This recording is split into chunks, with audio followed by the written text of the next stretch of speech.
बिस्मिल्लाहिर्रहमानिर्रहीम। ये हम प्रॉब्लम कर रहे थे। पांचवा प्रॉब्लम है कि एक अमेबा है, वो पानी के अंदर मूव कर रहा है।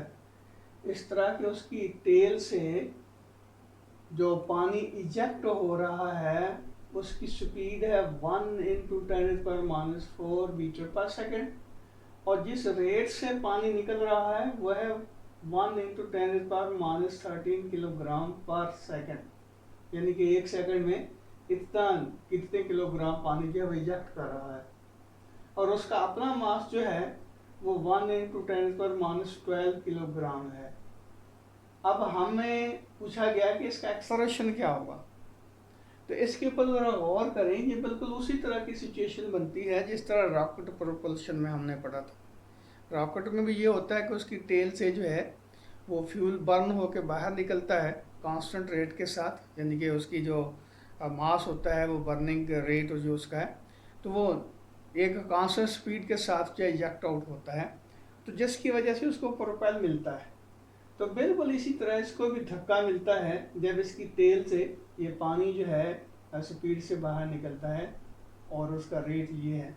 तो इसका मतलब ये है कि हमारा वही फार्मूला लगेगा यहाँ भी एक्सेलरेशन का जो हमने डिराइव किया था रॉकेट प्रोपल्शन के लिए, और वो था a = mv/m। याद रखें ये m जो था ये रेट था, मास के इजेक्शन का रेट।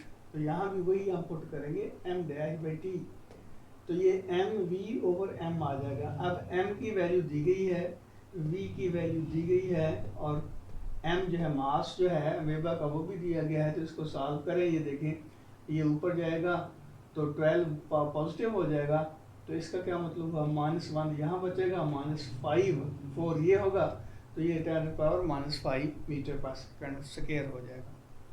अब अगली बात उसने ये पूछी है कि अगर अमेबा जो है कांस्टेंट वेलोसिटी के साथ मूव कर रहा है तो पानी का उसको रिटार्डेशन जो मिल रहा है, पानी जो उसके ऊपर फोर्स लगा रहा है वो कितनी होगी। तो डेफिनेटली क्या होगा, अगर कोई भी बॉडी जो है कांस्टेंट वेलोसिटी से मूव करती है तो इसका मतलब वो इक्विलिब्रियम में है, और इक्विलिब्रियम में क्या होता है कि नेट फोर्स जो है वो 0 के बराबर होती है। एक्सेलरेशन 0 के बराबर हुआ, फोर्स 0 हुई, तो इसका मतलब ये हुआ कि जो पानी फोर्स लगाता है जितनी उतनी ही एक्चुअली ये अमेबा जो है इसके पानी यानी इसकी टेल से जो पानी इजेक्ट आउट हो रहा है जिसकी वजह से उसके ऊपर फोर्स लगती है फॉरवर्ड डायरेक्शन में, तो उतनी ही फोर्स अपोजिट डायरेक्शन में पानी लगा रहा है।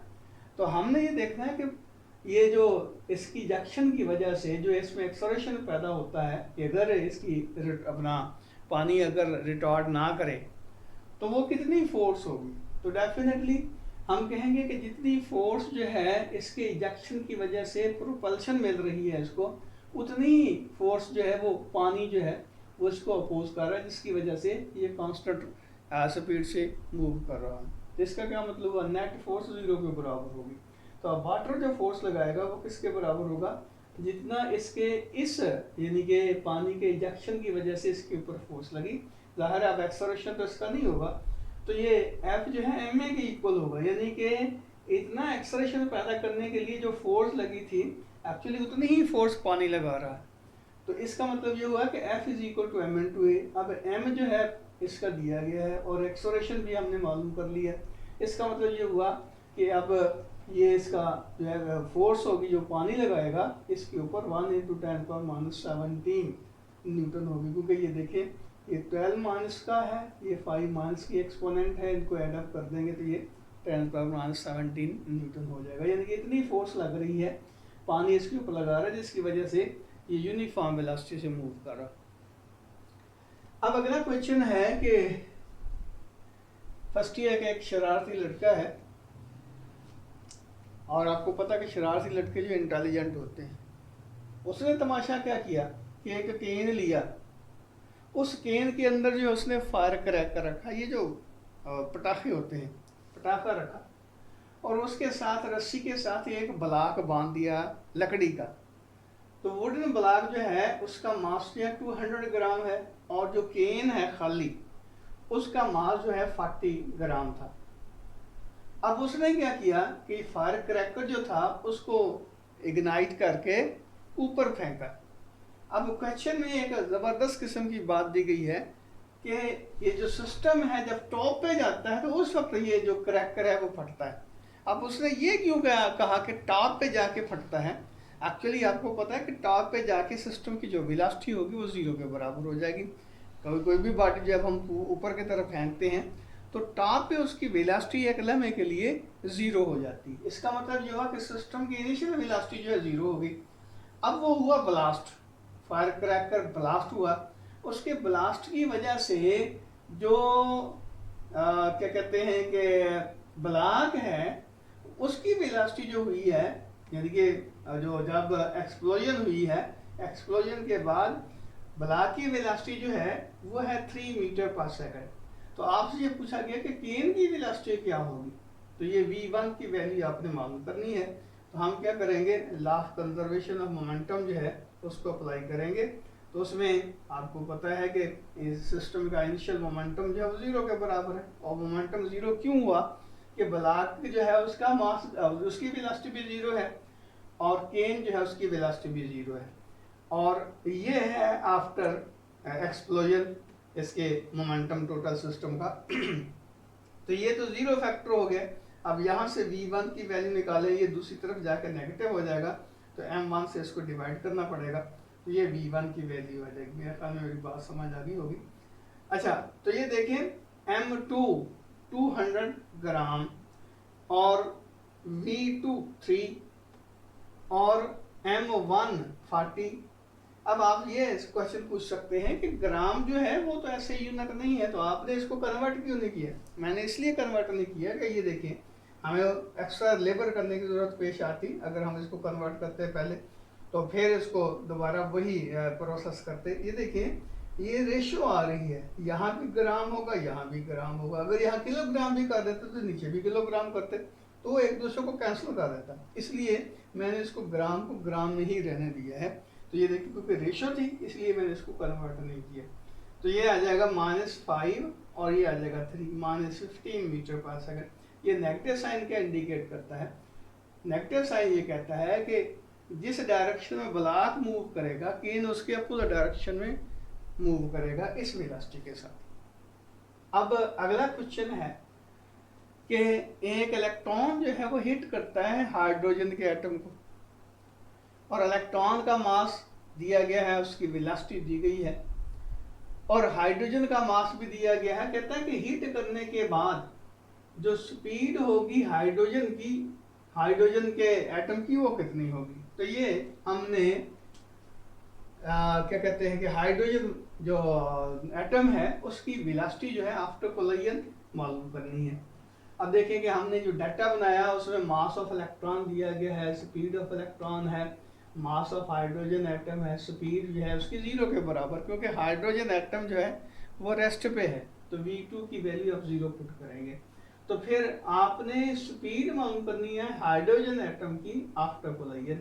तो v2 डैश किसके बराबर होगा? 2m1/m1 + m2 × v1, क्योंकि दूसरा फैक्टर जो है जिसके साथ v2 इन्वॉल्व होता है वो तो जीरो हो गया। अब यहाँ देखें ये 2, ये m1 और ये m1 + m2 × v1। अच्छा, यहाँ बड़ी ज़बरदस्त बात मैं आपको बताना चाहता हूँ। ये देखें ये दो क्वांटिटीज आ रही हैं। अब ये जो क्वांटिटी है इसके मुकाबले में बहुत स्मॉल है। फार्मूला तो आप इसी तरह लिखें, लेकिन कैलकुलेशन में इसको इग्नोर कर दें। आपने क्या करना है, 2 × 9.1 मल्टीप्लाई बाई 10⁻31 और मल्टीप्लाई बाई 2 × 10⁻7 डिवाइडेड बाई 1.67 × 10⁻27। इसको इग्नोर कर दें। अदरवाइज आपको क्या करना पड़ना था कि इसकी जो पावर है इसके बराबर ले आते, लाना पड़नी थी और फिर ये ऐड अप होना था। तो डेफिनेटली आंसर में ऐसा कोई फर्क नहीं पड़ेगा। वजह क्या है? वजह यह है कि इसकी वैल्यू जो है इसके मुकाबले में नेग्लिजिबल समान है, तो हम इसको इग्नोर कर देते हैं। कैलकुलेशन में इग्नोर करेंगे तो क्या होगा, ये सवाल जो है हमारा इंतहाई सिंपल हो जाएगा और v2 डैश जो है 2.2 × 10⁴ मीटर पर सेकंड आ जाएगी।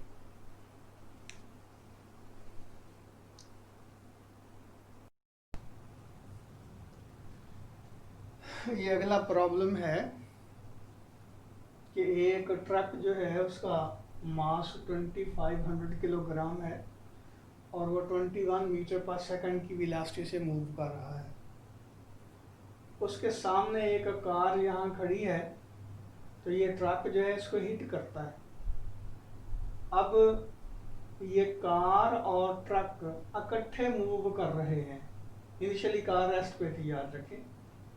तो कहता है कि इनकी फाइनल वेलोसिटी जो है सिस्टम की वो क्या होगी, यानी कि वो हमारा गुल खान जो है वो पेशावर से चला है, सारा दिन ट्रक चलाता रहा है और सारी रात भी ट्रक चलाता रहा।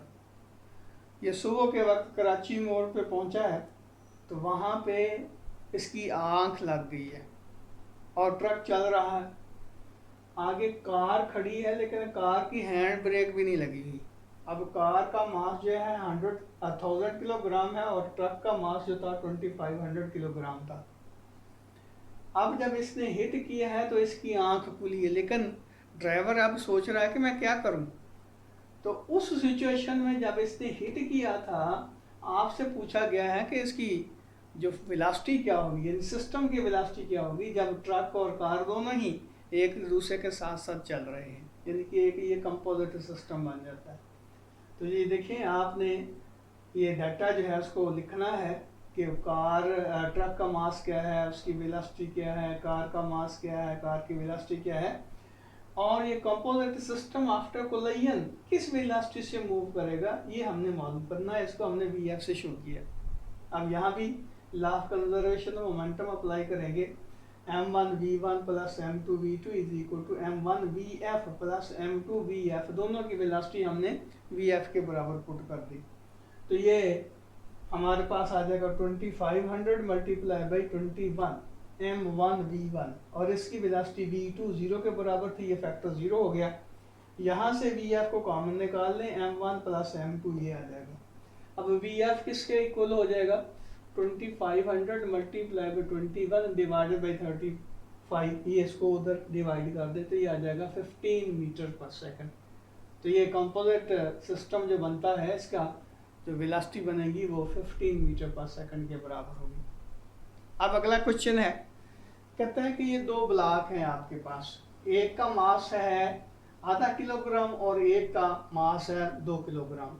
इन दोनों के दरमियान, ये फ्रिक्शनल सरफेस के ऊपर पड़े हुए हैं, इन दोनों के दरमियान जो है वो स्प्रिंग है, वो कंप्रेस्ड है। हमने ऐसे समझ लिया कि दोनों ब्लॉक्स को इस तरह पुश करके रखा हुआ है और स्प्रिंग के दरमियान में ये वो कंप्रेस्ड है। अब आपने क्या किया, सडनली इसको रिलीज कर दिया, तो डेफिनेटली ये स्प्रिंग इसको इधर पुश करेगा, इसको इधर पुश करेगा। तो कहता है कि जब ये इसको हम रिलीज कर देते हैं तो ब्लॉक जो हैं उनकी वेलोसिटीज क्या होंगी। तो ये ब्लॉक की वेलोसिटीज जो हैं ये हमने मालूम करनी है, यानी कि ये v1 डैश और v2 डैश की वैल्यू हमने मालूम करनी है। तो अब यहाँ देखें कि जो हमारा सिस्टम है, लहर है, इस पे भी law of conservation of momentum जो है अप्लाई होगा, लेकिन साथ ही साथ देखें कि इसमें एनर्जी स्टोर्ड थी। अब स्प्रिंग कंप्रेस्ड था तो ये सिस्टम में एनर्जी थी, और एनर्जी जो थी वो इलास्टिक पोटेंशियल एनर्जी थी, क्योंकि हमारा जो स्प्रिंग है वो कंप्रेस्ड था। तो कंप्रेस्ड स्प्रिंग में जो एनर्जी होगी इलास्टिक पोटेंशियल एनर्जी होगी। तो बहरहाल यहाँ देखें कि हमें चूँकि दो अननोन हमारे पास है वेरिएबल, तो दो इक्वेशंस चाहिए होंगी। तो हम क्या करते हैं, पहली इक्वेशन बनाते हैं law of conservation of momentum से कि m1v1 plus m2v2 is equal to m1v1 dash plus m2v2 dash. अब v1 और v2 दोनों 0 के बराबर हैं, तो इसका क्या मतलब हुआ, ये फैक्टर तो हो गया 0 के बराबर। तो अब m1v1 dash plus m2v2 dash ये 0 हो गया। अब m1 की जगह उसकी वैल्यू पुट कर दें, m2 की जगह उसकी वैल्यू पुट कर दें, तो ये आ जाएगा 1/2 v1 dash plus 2v2 dash is equal to 0। 2 से मल्टीप्लाई कर दें तो ये आ जाएगा v1 dash plus 4v2 dash is equal to 0। तो ये आ जाएगा v1 dash is equal to -4v2 dash. अब दूसरी इक्वेशन में बनाने के लिए हम law of conservation of energy जो है इस्तेमाल करते हैं। अब देखिए, जब इसको रिलीज करेंगे तो इसकी एनर्जी, दोनों ब्लॉक्स की जो एनर्जी है वो काइनेटिक एनर्जी होगी, और रिलीज से पहले सिस्टम की जो एनर्जी थी वो पोटेंशियल एनर्जी थी। तो अब पोटेंशियल एनर्जी ही काइनेटिक एनर्जी में कन्वर्ट हुई है। इसका मतलब यह है कि ये आफ्टर रिलीज ये एनर्जी और बिफोर रिलीज ये एनर्जी ये आपस में इक्वल होंगी। Law of conservation of energy हमें ये बताता है। तो इसमें इसकी वैल्यूज पुट करें, ये हाफ है, m1 भी हाफ के बराबर हुआ और m2 2 के इक्वल हुआ। तो ये हम यानी कि इसको सॉल्व करते हैं तो 1/4 v1 डैश प्लस ये v2 dash square is equal to 10। तो हम थारली 4 से मल्टीप्लाई कर देते हैं तो v1 dash square plus 4v2 dash square plus 40 आ जाएगा। अब हम क्या करते हैं कि इस इक्वेशन में ये पुट करते हैं v1 डैश की वैल्यू। तो v1 डैश की वैल्यू है -4v2 डैश के बराबर। तो v1 डैश की जगह -4v2 dash square plus 4v2 dash square is equal to 40। तो ये आ जाएगा 16 नेगेटिव नेगेटिव पॉजिटिव स्क्वायर जो हुआ तो 16v2 square plus 4v2 square is equal to 40। तो ये आ जाएगा 20v2 square is equal to 40 या v2 स्क्वायर जो है वो 2 के इक्वल हो जाएगा। तो या v2 डैश जो होगा वो 2 या 1.4 मीटर पर सेकंड, यानी कि इसकी वेलोसिटी जो होगी 1.4 मीटर पर सेकंड की होगी। अब हमने इसकी वेलोसिटी निकालनी है। तो ये इक्वेशन जो है इसमें ये 2 डैश जो है उसकी वैल्यू पुट कर दें तो v1 डैश आपके पास आ जाएगा -4 मल्टीप्लाई बाई 1.4। तो ये आ जाएगा -5.6 मीटर पर सेकंड। इसका मतलब क्या हुआ, ये नेगेटिव साइन क्या इंडिकेट करता है कि इसकी वेलोसिटी और इसकी वेलोसिटी की डायरेक्शन एक दूसरे के अपोजिट है। अगर इसको पॉजिटिव लेंगे तो ये नेगेटिव हो जाएगा, अगर इसको पॉजिटिव लेते तो ये नेगेटिव हो जाता है। तो ये दोनों अबलाव जो है एक दूसरे के अपोजिट डायरेक्शन में मूव करेंगे।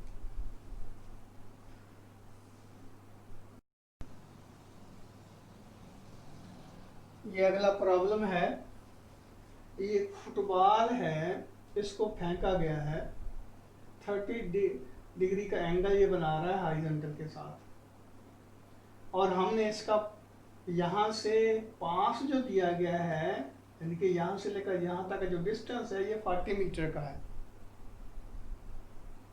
तो आपसे ये पूछा गया कि किस वेलोसिटी के साथ इसको थ्रो किया गया।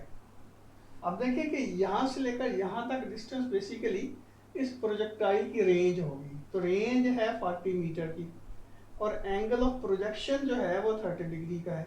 आपसे पूछा गया कि इनिशियल वेलोसिटी इसकी क्या होगी। तो हम रेंज वाला फार्मूला इसका अप्लाई करके इनिशियल वेलोसिटी की वैल्यू निकालेंगे। r is equal to v i square over g sine 2 theta के इक्वल होता है।